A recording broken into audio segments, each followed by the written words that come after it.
The question I'm going to ask does not pertain to Berkshire Hathaway, but I would appreciate it if you gentlemen, if you can, explain the justification and rationalization for the exorbitant salaries, bonuses, perks, directors' fees, and other benefits that most public corporations are paying.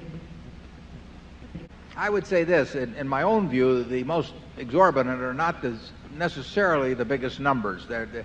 What really bothers me is when companies pay a lot of money for mediocrity, and that happens all too often. But we have no quarrel in our subsidiaries, for example, for paying a lot of money for outstanding performance. I mean, we get it back 10 or 20 or 50 for one. And similarly in public companies, we think that there have been managers and are managers who have taken companies to many billions of market value, more than would have happened with virtually anyone else.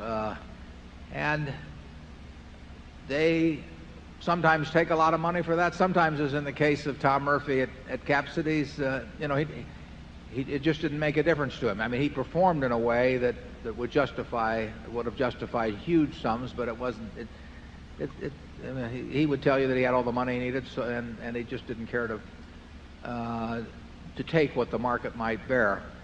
But I am bothered by irrational pay systems, and I'm particularly bothered when average managers take really large sums. I'm bothered when they design or have designed for them systems that are very costly to the company, maybe partly to make themselves look good because they want huge options themselves, so they feel that they give options widely throughout the company. So they design a system that is illogical company-wide because they want one that's illogical for them personally.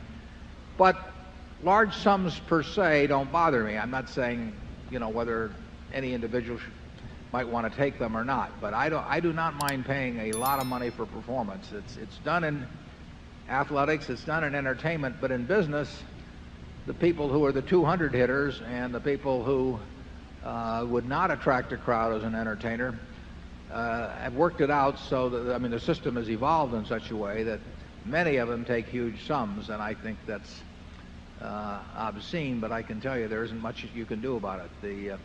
The system feeds on itself, and companies do look at other companies' proxy statements. Every CEO does, and they say, well, if Joe Smith is worth X, I have to be worth more, and they tell the directors that certainly you wouldn't be hiring anybody that was below average, so how can you pay me below average? And the consultants come in and ratchet up the rewards, and it's not anything that's going to go away. It's like we were talking about campaign finance reform earlier. The people who have their hands on the switch are the beneficiaries of the system. And it's very hard to change the system when the guy whose hand is on the switch is benefiting enormously and perhaps disproportionately from that system. Charlie? Well, yeah, I'd like to report that the original Vanderbilt behaved even better than the people at Berkshire Hathaway. He didn't take any salary at all. He thought it was beneath him as a significant shareholder to take a salary. That ideal, I'm afraid, died with him. And yeah, Charlie and I, our directors are paid $900 a year, but I tell them on an hourly basis they're making a fortune because we don't work them that hard. But what Charlie and I did not think through when we established that $900 a year is that they set our salaries too. So we have not followed the standard procedure, which is to load it on the directors, and the directors shall load it on you. I do think it will have pernicious effects for the country in its entirety as this thing keeps escalating, because I think you're getting a widespread perception that at the very top, corporate salaries in America are too high.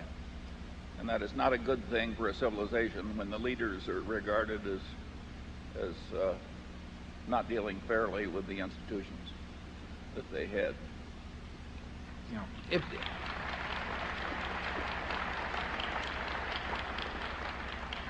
And as for the corporation consultants who advise on salaries, all I can say is that prostitution would be a step up for them.